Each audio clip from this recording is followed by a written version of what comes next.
বিসমিল্লাহির রহমানির রহিম। বাংলাদেশ জামাত ইসলামী কিশোরগঞ্জ জেলা শাখা আজকের এই কর্মী সম্মেলন সংগ্রামী সভাপতি সংগ্রামী নেতৃবৃন্দ প্রান্তীয় কিশোরগঞ্জবাসী আসসালামু আলাইকুম রহমতুল্লাহ। বিগত 15 বছর যাবৎ খুন হত্যা মামলার কারণে বাংলাদেশ জামাত ইসলামী আজকে আমার কাজ করার সুযোগ হয়নি। আপনারা জানেন বাংলাদেশ জামাত ইসলামের কি ধরনের অত্যাচার করা হয়েছে।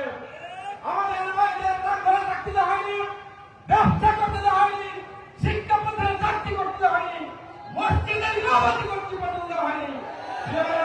মসজিদ ইমামরা সঠিক কথা বলার মতো সাহস পায়নি। এমন অত্যাচার নির্যাতনের কারণে আজকে এই বেশি সরকারের বিদায় হয়েছে। 5 বছর পরে বাংলাদেশ জামাত ইসলামী সুযোগ পেয়েছে এদেশের মানুষের কাছে আদর্শের আহ্বান পৌঁছে দেওয়ার জন্য। সংগ্রামী কিশোরগঞ্জবাসী, আমরা বলতে চাই আল্লাহর আইন চাই, সত্যকে শাসন চাই। বাংলাদেশকে যদি আদর্শিক রাষ্ট্রের পরিণত করতে পারে এদেশের চাঁদাবাজ মুক্ত হবে, এদের সন্ত্রাস মুক্ত হবে, এদের দুর্নীতিবাজ মুক্ত হবে।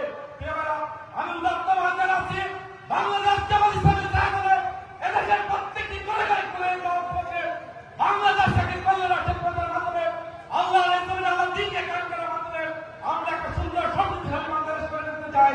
এই লক্ষ্যে আজকের এই কমিশন বলুন সর্বশেষ আমি বর্তমান জানাচ্ছি এই 6টি আসনে বাংলাদেশ জামাত ইসলামীর প্রার্থীকে বিজয় রেখে আমরা একটা বিজয় মিছিল করতে চাই ইনশাআল্লাহ।